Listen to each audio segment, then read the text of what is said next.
नमस्कार दोस्तों, जय मां विंध्यवासिनी, हर हर महादेव। उपस्थित हूँ मैं आज चल रहे इस श्राद्ध पक्ष के विषय में लेकर के तथा पितृदोष के विषय में लेकर के।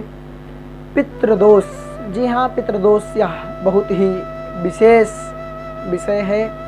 आज हम इसी विषय पे बात करेंगे। सर्वप्रथम कहा जाए पितृदोष के कारण किस प्रकार से तथा क्यों पितृदोष लगते हैं और पितृदोष के लक्षण हमारे आपके घर में किस प्रकार से यदि कार्य होने लगे तो समझ जाना चाहिए या जान लेना चाहिए या ज्ञात हो जाना चाहिए कि पितृदोष है। तथा आज ही हम जानेंगे पितृदोष का निवारण किस प्रकार से करना चाहिए। तो सर्वप्रथम बात करेंगे पितृदोष के कारण किस किस विषय पे ध्यान देना चाहिए जिससे पितृदोष ना हो। सर्वप्रथम कहा जाए पितृ जो हमारे पूर्वज हैं, पितरों के संस्कार था उनके श्राद्ध को सही ढंग से सही तरीके से यदि नहीं किया गया है तो पितृदोष कहलाता है तथा पितृदोष होता है। तथा इसी क्रम में हम बात करेंगे पितरों की विस्मृति या उनका अपमान करने से भी पितृदोष लग जाता है, पितृदोष कहलाता है। तथा इसी क्रम में हम बात करेंगे धर्म, जी हाँ, धर्म का अपमान, जी हाँ, धर्म का अपमान करने से भी पितृदोष लग जाता है। तथा इसी क्रम में हम बात करेंगे वृक्ष, फल से लगे हुए वृक्ष, पीपल, वट वृक्ष इत्यादि वृक्षों को काट देने से भी या इत्यादि वृक्ष को काटने से पितृदोष के लक्षण कहलाते हैं या पितृदोष होते हैं। तथा इसी क्रम में कहा जाता है गो हत्या तथा गाय का अपमान करने से भी घोर पितृदोष लग जाता है।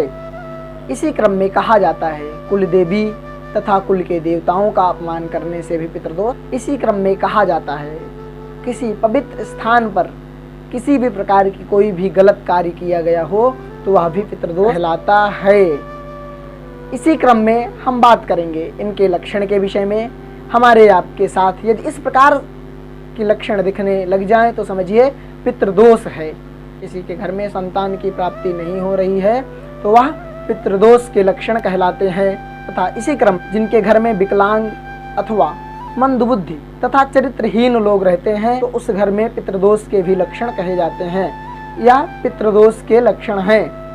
मंदबुद्धि, चरित्रहीन तथा विकलांग आदि जो है पितृदोष के लक्षण कहलाते हैं। तथा इसी क्रम में हम बात करेंगे किसी भी घर में यदि संतान जन्म लेते ही मृत्यु को प्राप्त हो जाए तो वह भी पितृदोष का लक्षण कहलाता है। तथा इसी क्रम में हम बात करेंगे घर में अशांति बनी रहती है तथा अनेक प्रकार से क्लेश होता है, यह भी पितृदोष का लक्षण कहलाता है।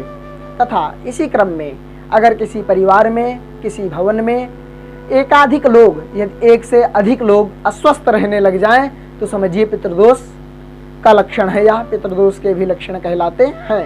तथा इसी क्रम में कहा जाए यदि व्यापार और व्यवसाय में अनेक प्रकार से जो है नुकसान होने लग जाए या चलता हुआ व्यापार अचानक सा बंद हो जाए तो भी पितृदोष के लक्षण कहलाते हैं। इसी क्रम में हम बात करेंगे किसी घर में यदि अनेक प्रकार से विवाह में कई समस्याएं आ रही हैं तो भी पितृदोष ही कहलाता है। तथा इसी क्रम में हम बात करेंगे यदि किसी भवन में किसी घर में एकाधिक लोग अधिक दुर्घटना होने लग जाए, किसी भी परिवार में एकाधिक लोग यदि एक से अधिक लोग भूत प्रेत आदि अनेक इस प्रकार से जब दुखी होने लग जाएं या समस्याएं आने लग जाएं तो यह भी पितृदोष के लक्षण कहलाते।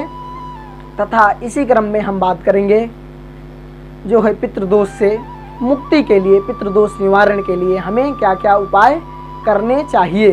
सर्वप्रथम कहा जाता है पितृपक्ष या श्राद्ध पक्ष में तर्पण और पिंडदान करके जो है श्राद्ध कर्म, तर्पण तथा पिंडदान करके पितृदोष का निवारण किया जा सकता है। तथा इसी क्रम में हम बात करेंगे ये पंचमी, अष्टमी, नवमी तथा चतुर्दशी, अमावस्या एवं पूर्णिमा के दिन अपने पितरों के निमित्त दान करना चाहिए। जी हाँ, अपने पितरों के निमित्त दान करना चाहिए। कहा जाता है अपने भवन में, अपने गृह में, अपने घर में श्रीमद् भगवद गीता का पाठ करें, विशेषकर 7वां अध्याय 7वें अध्याय का पाठ करने से पितृदोष का निवारण होता है तथा पितरों की कृपा बनी रहती है।